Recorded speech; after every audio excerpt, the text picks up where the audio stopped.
गुरु प्यारी सत्संग निधि।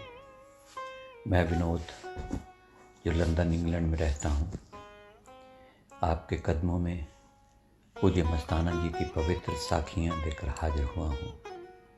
आज हम जिन जिन साखियों की यहाँ चर्चा करेंगे उनकी तफसील कुछ इस तरह है। साखी नंबर 1, निराला मरीज। साखी नंबर 2, पवित्र डगोरी की आवाज़। साखी नंबर 3, पुकार सुनी गई। साखी नंबर 4, जरना सीखा। साखी नंबर 5, खरब सूरज शर्मिंदा होते हैं। साखी नंबर 6, जवाई का शराब। साखी नंबर 7, सबको दूर भेजकर चोला छोड़ा। साखी नंबर 8, सिमरन बिना नहीं छुटकारा। साखी नंबर 1, निराला मरीज। कर्मों के अनुसार दुख सुख आते रहते हैं और जाते रहते हैं, लेकिन प्रेमी को दुख सुख का पता भी नहीं चलता। सतगुरुदाता जी सत्संगी को दुख सूली से सूल बनाकर भुगवाते हैं। सच्चे प्रेमी को उस सूल जैसे थोड़े दुख में जो आनंद आता है उसको बयान नहीं किया जा सकता। यूपी के एक सत्संगी के सारे शरीर पर फोड़े फुंसियाँ हो गईं, जिनमें पीक और पस भी आ गई। इतना भयानक दुखदाई शरीर दिखाई देता था कि देखने से भी भय लगता था, लेकिन वह हर समय खुश रहता, हंसता रहता और स्पष्ट बताता कि उसको कुछ भी पीड़ा नहीं होती। शब्द स्वरूपी मस्ताना शाह बलोचिस्तानी साईं जी की दया मेहर हाजिर नाजिर दिखाई देती। गांव में बहुत इलाज करवाया, लेकिन कोई आराम ना आया।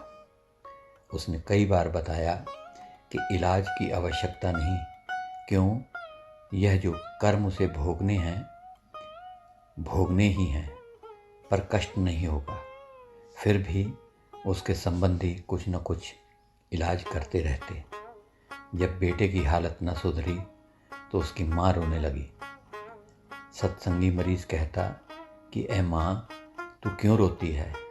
मुझे तो बहुत आनंद आ रहा है, बता तुझे क्या चाहिए। माँ ने कहा कि अगर अस्पताल में दाखिल हो जाए तो वह खुश हो जाएगी। बेटे ने उत्तर दिया कि वह अब ठीक नहीं होगा, पर तेरी खुशी के लिए अस्पताल में मैं ज़रूर चला जाता हूँ। वह अस्पताल में दाखिल हुआ तो बड़े बड़े डॉक्टर हैरान होकर पूछते कि तेरे को दर्द क्यों नहीं होता? ऐसे मरीज़ तो चिल्ला चिल्ला कर हमारी जान खा जाते हैं। उसने जिंदाराम मस्ताना जी की न्यारी और प्यारी दया का वर्णन किया। अब वह डॉक्टरों को ज्ञान व अनुभव की बातें सुनाता तो वे दंग रह जाते।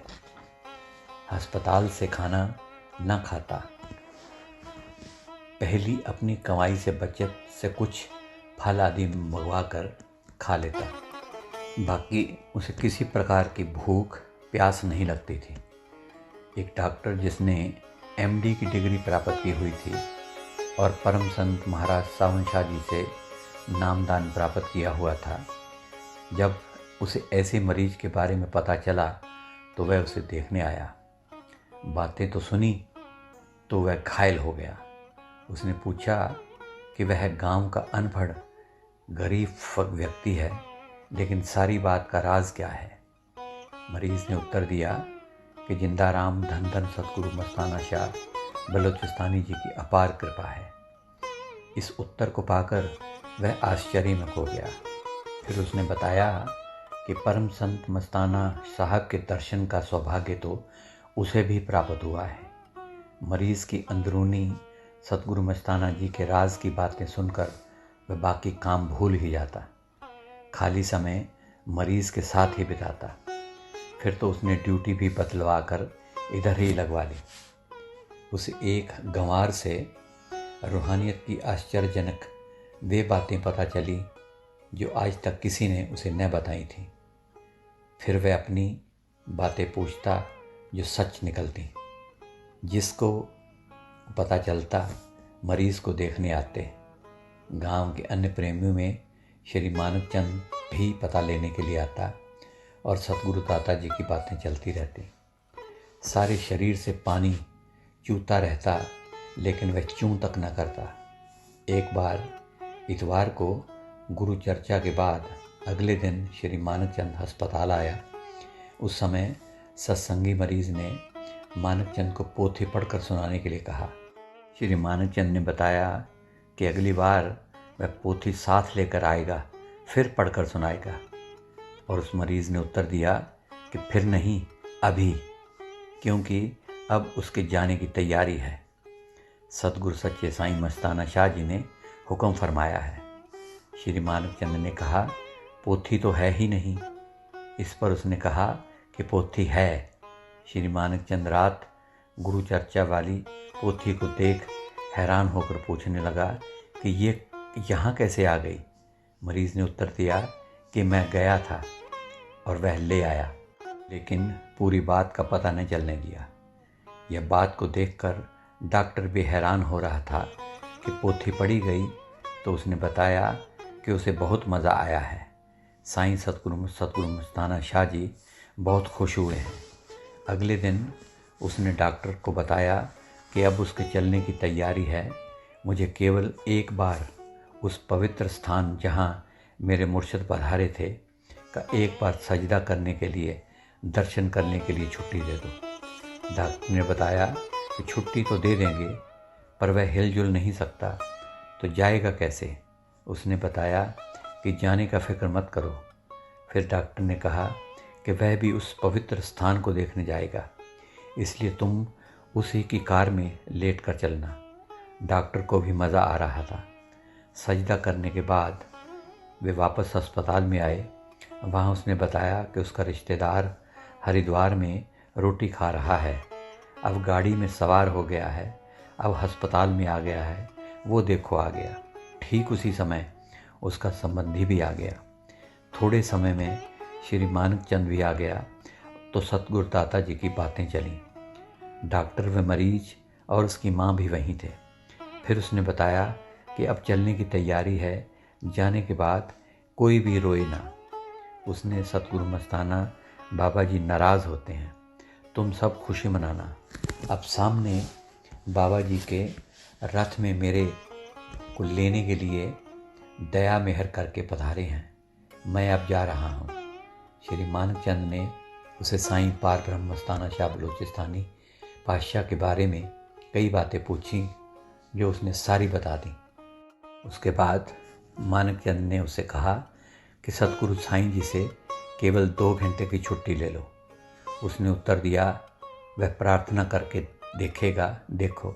फिर उसने आंखें बंद कर ली। जब आंखें खोली तो कहने लगा कि आपकी प्रार्थना स्वीकार हो गई है। डॉक्टर एक टक नज़ारा देखे जा रहा था। फिर परम संत मस्ताना शाह बलूचिस्तानी, साईं दीन दयाल, दुख भंजन, दर्दमंद परम पिता साईं जी की बातें चलती रहीं। डॉक्टर का ख्याल घड़ी की तरफ था। मरीज के पास कोई घड़ी न थी। पूरे 2 घंटे के बाद उसने बताया कि अब समय हो गया है, साईं जी आने वाले हैं। फिर से 2 घंटे की छूट मांगने के लिए कहा तो उसने इनकार कर दिया, परंतु बहुत बार कहने पर 2 मिनट के लिए उसने साईं जिंदाराम सोने मनमोने प्रभु जी से आज्ञा प्राप्त की। श्री मानवचंद ने कहा कि वह साईं दाता जी से उनके लिए हुक्म पूछे, तो उसने उत्तर दिया कि सतगुरु जी अंग संग सहाई हैं, हर एक जीव के साथ हाजिर नाजिर रहते हैं, तुम अपने आप पूछो, वो ज़रूर बताएंगे। इस पर श्री मानवचंद ने कहा कि मैं भी साथ जाने के लिए तैयार हूँ, बाबा जी से प्रार्थना करो। तो उसने उत्तर दिया कि वह अपनी प्रार्थना आप करे। पूरे 2 मिनट समाप्त होने को थे। उसने सबकी तरफ हाथ बांधकर धन धन सतगुरु कही और बताया कि आज खुशी का दिन है, कोई भी रोएगा नहीं। अब बाबा जी के साथ मैं रथ में बैठकर जा रहा हूँ, कहते ही उसने देह त्याग दी। डॉक्टर के मुंह से सिर्फ यही निकला कि ये एक निराला मरीज था। साखी पवित्र डंगोरी की आवाज़। श्री जीतलाल की बहन का घर नए बस स्टैंड के पास था। वह स्थान प्रारंभ में बिल्कुल अकेला लगता था, जैसे ऐसे लगता था कि यहाँ कोई खेत हो। आबादी बहुत कम थी और शहर को दिन में आने से भय लगता था। उन दिनों साईं सतगुरु शहंशाहों के शहंशाह, परम संत सच्चे मुर्शद मस्ताना शाह बलूचिस्तानी जिंदाराम जी की याद के लिए लुधियाने के प्रेमी श्री बाबू राम के घर शनिवार रात को गुरु चर्चा होती थी। एक बीबी जब रात 9 बजे पर पहुंच जाती तो ठीक, अन्यथा साईं सतगुरु जी का सहारा लेकर अकेले में रात को 1 बजे चल देती। ऐसा कई बार हुआ। संगत ने इस बात पर इतराज़ जताया। रात को नौजवान स्त्री का वीरान इलाके में से आना ठीक नहीं। पहले तो उसे कुछ नहीं बताया, परंतु मजबूर करने पर उसने सारी बात बता दी। कहने लगी, जब मैं घर से चलती हूँ तो साईं शहंशाहों के शहंशाह मस्ताना शाह जी का सहारा लेकर चलती हूँ, और जैसे ही घर से बाहर कदम रखती हूँ मुझे मेरे पीछे साईं सतगुरु आते दिखाई देते हैं। उनके हाथ में रहने वाली पवित्र डंगोरी की आवाज़ मुझे स्पष्ट सुनाई देती है। इसी सहारे मैं वहाँ तक पहुँच जाती हूँ। गली के मोड़ तक आवाज़ आती रहती है। अब कहने के लिए और क्या रह गया था। सभी इस बात को सुनकर चुप थे। साखी पुकार सुनी गई। नेजिया गांव में सतलोक धाम बना और वहाँ भी कई रंगीले रब्बी नज़ारे हुए। सतगुरु दाता जी की मौज शब्द रूप में दातार पिता मस्ताना शाह बलूचिस्तानी जी के पश्चात यह जगह खंडर बन गई। कोई साधु डेरा में ना था। प्रेमियों को बहुत दुख हुआ। प्रेमियों ने अंदर प्रार्थना सतगुरु जी से की कि इस डेरा में लोगों ने खाली जगह समझकर टट्टी पेशाब करने की जगह बना ली है। इस गांव की बीबी मीराबाई को इस बात का बहुत दुख लगा। रब्बी दरबार पवित्र चरणों में जगह पर ऐसा देखकर वह रोती रहती। सुबह हर रोज़ जाकर डेरा की सफाई करती और लोगों की टट्टियाँ उठाकर बाहर फेंकती। एक दिन उससे ये बात सहनी कठिन हो गई और उसे यह काम करते हुए उल्टी आ गई। उसने रोते हुए प्रार्थना की कि उस बीबी की प्रार्थना मस्ताना शाह बलूचिस्तानी निरंकार मेहरों के दाता समर्थ साईं जी ने स्वीकार की और उसी दिन साधुओं को उस डेरा में रहने और देखभाल करने के लिए भिजवा दिया गया। रब्बी दातार कृपा से रब्बी दरबार में फिर से वही बहारें लौट आईं और उस बीबी की पुकार सुनी गई। साखी जरना औखा। एक बीबी ने सतगुरु जिंदाराम मस्ताना शाह बलूचिस्तानी जी के नूरी सिमरन को जपना शुरू किया तो उसका ध्यान अंदर जुड़ने लगा।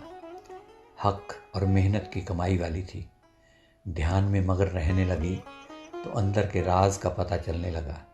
एक पूरी बही भजनों व वचनों से लिखकर भर डाली। जब अंदर ध्यान अधिक किया तो परिवार के दूसरे सदस्यों को दूर दूर की बातें बताती। वे सब सत्य होती। एक बार उसने बताया कि डेरा में से एक साधु को निकाला गया है, अमरपुर डेरा गया है, फिर चोर मार गया है, अब यहाँ आ रहा है। उसी समय संदेश आया तो सारी बात सच निकली। इसी प्रकार हर रोज़ ऐसी बातें होती जो सच निकलती। अंदर की खुशी को सहन करना कहाँ सहज था। शहंशाहों के शहंशाह नूरानी प्रीतम जी के शहंशाही वचन हैं कि करना सौखा है, जरना औखा है। सहन करना, पचाना अति कठिन है। उस बीबी को इतनी खुशी आई कि खुशी के कारण ही उसके दिमाग में खराबी आ गई। बहुत डॉक्टरों को दिखाया गया, आखिर अमृतसर अस्पताल में ले जाना पड़ा। सतगुरु साईं जी को लाज थी, वह वहाँ से ठीक हो गई। अब बिल्कुल ठीक ठाक है, लेकिन शांत रहती है। साखी खरब सूर्य शर्मिंदा होते हैं। श्री पोखराम जब मरने लगा तो उसने बताया कि शाह मस्ताना जी पधारे हैं और उनके चेहरे का रूप इतना तेज और इतना घना है कि अरब खरब सूरज शर्मिंदा होते हैं, उनका तेज ऐसा है। साखी जवाई को सराप। एक बूढ़ा प्रेमी बीमार हो गया। उसके जवाई ने उसको डॉक्टर की राय के अनुसार अंडा दे दिया। प्रेमी ने बहुत ज़बरदस्ती की, परंतु जवाई ने मोह प्यार में दवाई के साथ अंडा जिद करके दे दिया। उस समय बूढ़े प्रेमी की मौत सामने आ गई तो निरंकार अकाल मूर्त सतगुरु जी के वचन रुक रुक कर बोलने लगा। कहना न मानने वालों को आत्मा मैली होती है। आत्मा को 1000 साल सहस्त्रल कमल और 500 साल त्रिकुटी और 500 साल भंवर गुफा में और 500 साल अनामी सतगुरु के चरणों में रहती है। कहते कहते वह रुक गया। उसका गला भर गया, आंखें ऊपर उठ गईं। थोड़ा समय रुकने के बाद फिर वह बोलने लगा। अनामी में आत्मा साफ होती है, फिर 84 जूनी से माफ़ी मिलती है। अब मैं बुढ़ापे में अंडा खाया, हुक्म तोड़ा, माफ़ी नहीं मिलेगी, दुख भोगना पड़ेगा। तेरे पुत्र दोनों मरेंगे। मरते समय श्राप दे गया। जवाई का रिश्ता तो यहाँ शरीर तक था। आत्मा को कष्ट हुआ, उसने जो कहा वही पूरा हुआ। 8 दिन के अंदर जवाई के दोनों बेटे मर गए। हर तरफ भय और दुख ने जगह ले ली। सतगुरु अलमस्त मौला निरंकार मस्ताना शाह बेपरवाह जिंदाराम जी की बेपरवाही की मौज का तब पता चला। साखी सबको दूर भेजकर चोला छोड़ा। शहनशाहों के शहनशाह परम संतों को भेजने वाले नूरानी मौला मस्ताना जी के प्रकट रूप शब्द रूप में बदलने के पश्चात श्री मुखी बीमार हो गया। पिता ने पूछा तो वह बोला, पूछो कुछ ना, सिमरन करो। फिर कहने लगा, कितना सोना मेरा बाबा है। माँ पास में आई तो बातें करने लगी। कहने लगा, उठ जा, बातें करती है काल रूप। फिर माँ बहन को सिमरन करने के लिए बार बार कहने लगा। रात 3 बजे कहने लगा कि दरवाज़ा खोल दो, साईं जी कार लेकर आ गए हैं। जवानी की उम्र थी, माँ और बहनों का मोह था। सतगुरु निरंकार समर्थ कर्ण करावन जी की फ़ोटो के आगे बहनें रोईं, विलाप किया। यह देखकर श्री मुखी बोला, कोई और चीज़ मांग लेती, 2 लाल मांग लेती, बहना नहीं डहना हो। क्यों जो मोह हर तरफ से था, इसलिए किसी ढंग से देह छोड़ने का रब्बी आदेश हुआ। सुबह एक बहन को चाय बनाने के लिए भेजा, दूसरी को आटा लेने के लिए भेजा, माँ को सब्जी बनाने के लिए भेजा। स्वयं उठा और हाथ मुंह धोए और अवसर पाकर वहीं चोला छोड़ दिया। धन धन सतगुरु तेरा ही आसरा। साखी सिमरन बिना नहीं छुटकारा। निरंकार अविनाशी अलमस्त मौला जी फरमाते कि तुमको सिमरन करने के लिए नाम दिया है। बेशक बेशक जपना औखा है, लेकिन इसके बिना छुटकारा नहीं। अपने आप करो, तुम्हारी मर्जी, नहीं तो पास खड़े होकर खल बकरी वांगू उतरवा कर सिमरन पास खड़े होकर करवाएंगे। शब्द स्वरूप में हाजिर नाजिर जिंदाराम मस्ताना शाह बलूचिस्तानी जी अब हर प्रेमी को सिमरन के लिए समझाते हैं। अगर नहीं समझ आता तो रब्बी वचन पूरे होते हैं। एक प्रेमी के घर चोर भेजकर उसको रात 2 बजे के बाद न सोने के लिए फरमाया। एक प्रेमी के घर उसके पोते की बीमारी में सारे परिवार को कई महीने तक सिमरन करवाया। एक प्रेमी की फसल में पूरी मेहनत करने के बाद भी घाटा हानि होने से समझाया। इसी प्रकार हाज नाजर दिखाई देने वाले सच्चे सहारे सिमरन करवा रहे हैं। मांस और शराब और पराई स्त्री से ना बचने वालों को तो भयानक सज़ा देते हैं। एक प्रेमी ने मांस खाया, शराब पी तो उसे सुप्रीम कोर्ट ने फांसी की सज़ा दी और अब जेल में उम्र कैद काट रहा है और हर समय सिमरन करवाया जा रहा है। धन धन सतगुरु ही करता रहता है और जो मिलता है सतगुरु नूरानी मीठे मुर्शिद के वचन याद करवाता है। जब जयदयाल बीमार हुआ तो सूख सूख कर हड्डियाँ हो गया, क्योंकि जिगर की बीमारी थी। जब सतगुरु मस्ताना शाह जी को याद किया तो अकाल मूरत मस्ताना शाह जी ने दर्शन दिए और अपनी नूरी रसना से फरमाए, तू फिक्र न कर, सिमरन करते रहो, तेरे को अभी नहीं लेकर जाते, तूने दिल्ली फ़ोटो उतरवाए थे, तू फ़ोटो वाला है।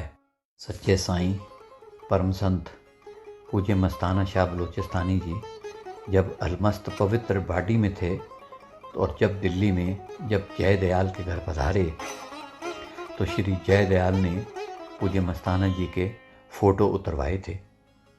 तो गुरु प्यारी साध संगत जी, ये थी आज की कुछ पवित्र साखियाँ।